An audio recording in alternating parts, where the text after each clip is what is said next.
The video you are about to see, it's not mine. I have re-uploaded this video only to give more visibility to this important topic. You can find the link to the original video in the description. The EU Digital Single Market Strategy document regarding Article 11 and Article 13, these new EU-wide copyright proposals. Not gonna lie, it's a boring read, it's a cure for insomnia, and it's very broad in its definitions. They don't get specific enough on certain things, and that's what really concerns me. The broader the terms, the more selectively enforced they tend to be. Before I get into two parts of it that concern me, here's what Reuters have had to say recently. EU states agree rules to make search engines pay for news. Brussels. Search engines like Google and Microsoft's Bing could be made to pay for showing snippets of news articles under draft copyright rules endorsed by European Union ambassadors on Friday. And if these large search giants are having to do this, how the hell will small to medium-sized news sites be able to survive? That's kind of the point. They won't. The measure, which is not yet final, would allow press publishers to ask search engines to pay them for showing their articles for up to 1 year after publication. The original proposal from the European Commission had foreseen giving publishers the right to ask for payment for up to 20 years. The EU copyright reform package would also force websites like YouTube to seek a license from rights holders for displaying their content, for example, a music video, or prevent it from being accessible. This is where the uploading filtering would come in. If copyrighted content is uploaded in any form, even just a few seconds, in a fair use capacity, YouTube will be obliged to take action based upon the rights holder's wishes. Now, by and large, YouTube has done its best with this over the years, and yet copyright on YouTube is still a mess. But that's because copyright laws in general are far too draconian. I get that piracy and re-uploading of entire movies and TV shows is a problem, obviously, but YouTube already removes films very quickly when they're uploaded to the site. What these overreaching rules would do would be destroy the livelihoods of film reviewers and critics, as well as anyone using copyrighted material in a transformative or creative fashion. Now, we all know the market has changed with respect to the music industry, as an example. Musicians have got to go out there and perform to make a living. They rely less and less on music sales. Concerts are where most of the money is at for them. The royalties on albums and download sales represent a decreasing amount of their revenue. This new copyright proposal is designed to effectively bolster declining industries or declining economic models. News publishers have had an acrimonious relationship with the likes of Google in the past, whom they blame for revenue and readership declines. No, it's not Google that's the problem, it's the internet which is the problem. That's just how it works, I'm afraid. Google has tried to remedy that by establishing the Digital News Initiative, which funds publishers' digital projects. The tech industry says measures like snippet taxes do not lead to greater remuneration for the media, as search engines channel millions of clicks to news sites, enabling them to make money via online advertising. The new so-called neighboring right for press publishers will extend to the smallest extracts of text, despite overwhelming stakeholder opposition and irrefutable evidence that this right does not increase remuneration for press publishers nor contribute to quality journalism in Europe, said EDIMA, which represents Google, Microsoft, Facebook, and Twitter, among others. Spain and Germany introduced similar laws in the past, causing Google News to pull out of Spain and Germany's biggest news publisher, Axel Springer, to scrap a bid to block Google from running snippets of articles from its newspapers following a plunge in traffic. The copyright reform proposals would also affect the music industry, which has waged a campaign against YouTube, whom they accuse of making money off their content without remunerating them properly. YouTube said it paid the music industry over $1 billion in 2016 from ad revenue alone, and allows artists to make money from fan-uploaded music content. This is true. We have a new model for people to consume media now, which most people prefer, and I would argue is a far better way for people to discover new artists. By allowing people to upload the work of musicians onto YouTube, the song is then detected by the Content ID matching system, and YouTube places ads on that song and gives the revenue to the copyright holder, agreeing a revenue split in some cases. So this is a win-win. It's free money for the original rights holder. And in the digital age where people want free access to everything online, this is by far the most sensible way for an artist to make money from their work. But no, now the entertainment industry wants to go back to the old way of restrictive and punitive copyright enforcement, And it's now going to be the case even with the news publishing industry. Why? Probably because of media consolidation. For decades now, the same large corporations who own entertainment media have been buying up news media. So they're becoming less and less tolerant of things like fair use. And this is where copyright laws will destroy free expression, innovation, and the free passage of information online, including free independent news journalism. News reporting was once a loss leader, but now it has to turn a profit. Hence the reason it's become more sensational and commercial and less interested in journalistic integrity. And if large corporations have a monopoly on the spread of information, that is going to limit or even kill off independent journalism entirely. The issue here really is that it's very difficult for large corporations with a huge amount of employees, big fancy offices and high production values to compete with small, lean startup competitors who just need a smartphone and a YouTube channel and who still bring in millions of views per month. There's just too much competition for eyeballs nowadays, and people are turning off of television media. They're not watching the mainstream as much, and mainstream news networks spend a fortune just to keep the lights on. And for the longest time, they've been happy enough to allow people to reference their work and use it as the original source for a news story.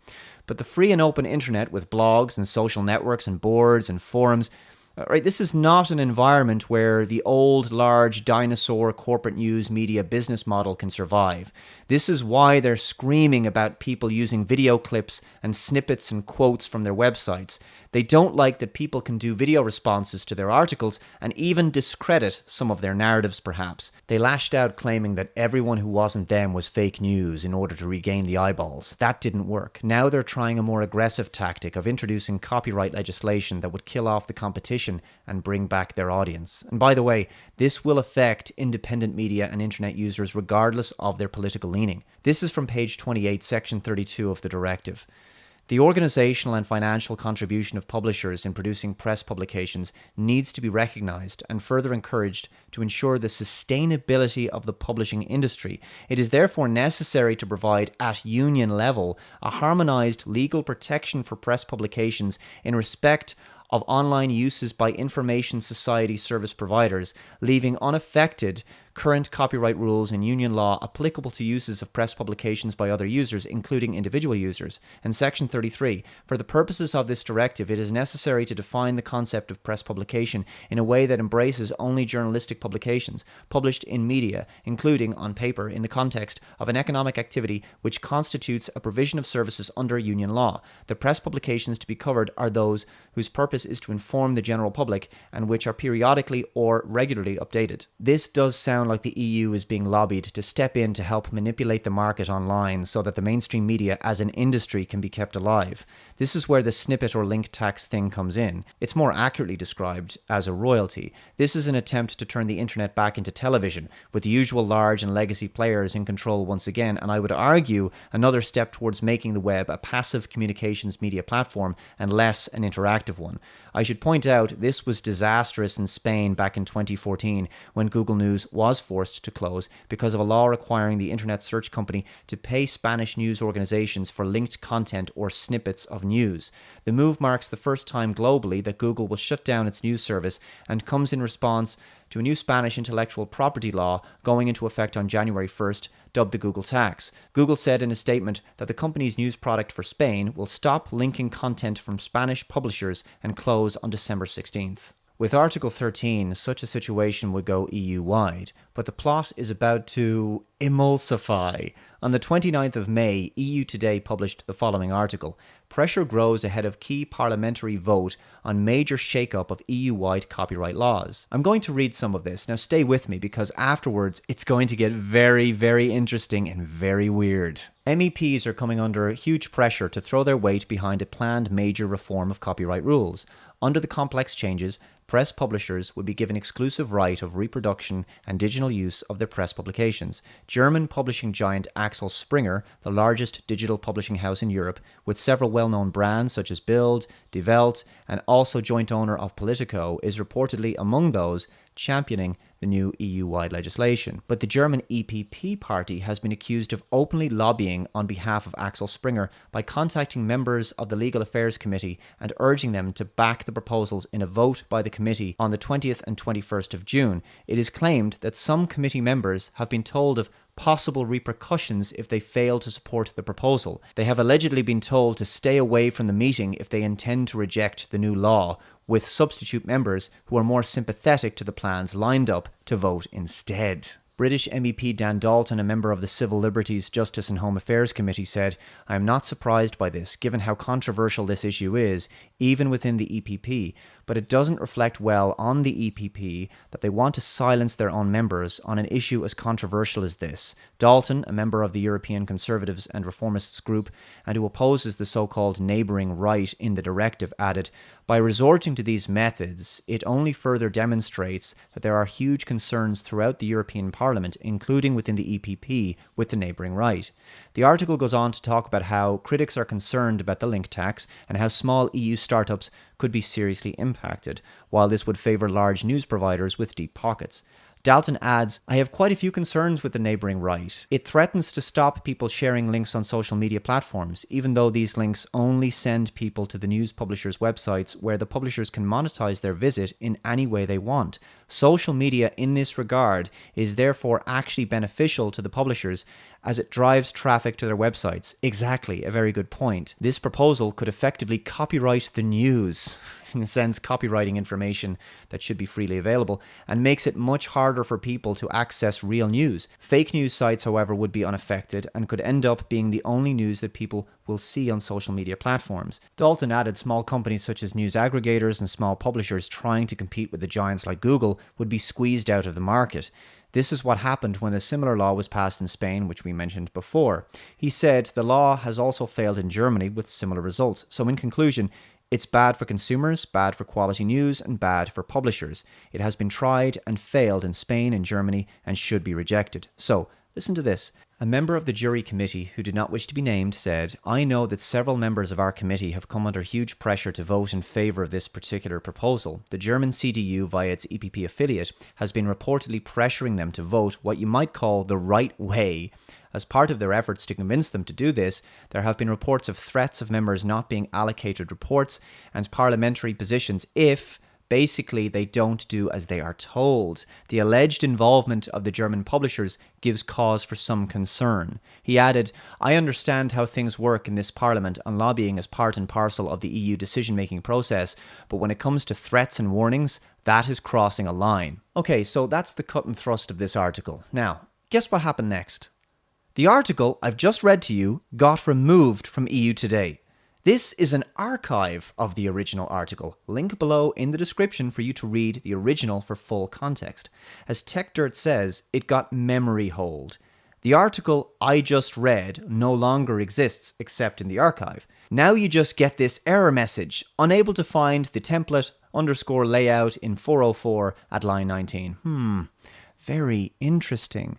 But what happened next? Well, it got replaced, not in the original URL obviously. A different article was written by the same guy, Martin Banks, the following day about the same subject, but with a different emphasis and a different narrative. Bitter row over copyright law intensifies ahead of key parliamentary vote. The article is similar, but adopts a different angle entirely to the original. It says, German publishing giant Axel Springer, the largest digital publishing house in Europe with several well-known brands such as Bild, De Welt, and also joint owner of Politico, is reportedly among those championing the new EU-wide legislation. Does that sentence sound familiar to you? Yes, it should, because I read it just a moment ago in the original article that got deleted. However, the company and the German publishers have strenuously denied knowledge of members being put under any undue pressure on the issue of the EPP.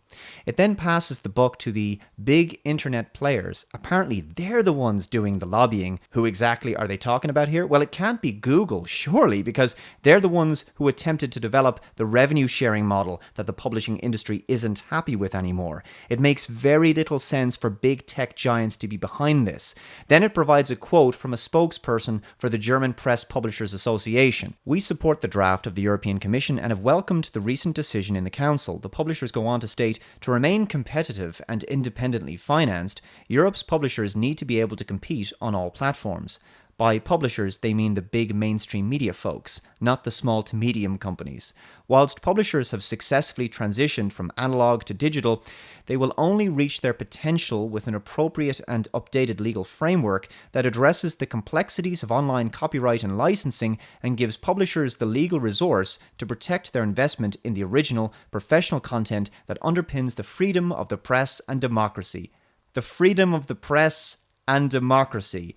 You're talking about large companies being handed an unfair advantage by being given massive control of the market, a legal monopoly created by an EU directive that would engineer the market in their favour. Yeah, that sounds like it's going to be great for press freedom and democracy in Europe. Odd how the original article got replaced by one that was more in favour of the new copyright proposal. They conclude, what publishers need is a publisher's right, granting publishers the legal protection and clarity already afforded to broadcasters and film and music producers. What did I say earlier on? This is what they want. Use snippets of our articles or make use of our content as sources and we'll hit you with a content ID match. Because that's what's going to drive the free passage of ideas and information forward, folks. Massively restrictive and financially crippling copyright legislation that will favour big-moneyed corporate interests and the media establishment. I just can't wait until we return to a time when only a handful of businesses control the narrative once again. By the way, that entire quote from the person who wanted to be anonymous, who was from the jury committee, who said they were being pressured to vote the right way, yeah, that entire quote, completely absent from the second article. Isn't that interesting? Also, Dalton's quote when he said, when it comes to threats and warnings, that is crossing the line, that was also removed in the second article. I have no idea why EU Today did this, because it's not like they're some official press division of the EU. They're actually an independent and politically neutral media platform, according to their own description. Did someone in the EU pressure them to remove the original article and produce a softer version? Or was there some other reason? Either way, it's very odd, and to be honest, given what was omitted in the second article and how it changed, I find it a bit disturbing. They're not a big publication or anything, so this won't make any great difference in the grand scheme of things, but I can't help but wonder what happened here exactly. The mainstream media aren't exactly going to kick up a stink about this, because it is in their interest for this copyright directive to go ahead, obviously. It's clear there are well-intentioned MEPs in the belly of the beast within the EU trying to push back against this, and we should certainly throw our weight behind them. But the issue really is the EU itself. It would probably prefer that the only available news for its citizens was from the mainstream media. And if this thing goes through, one day that may very well be the case. At the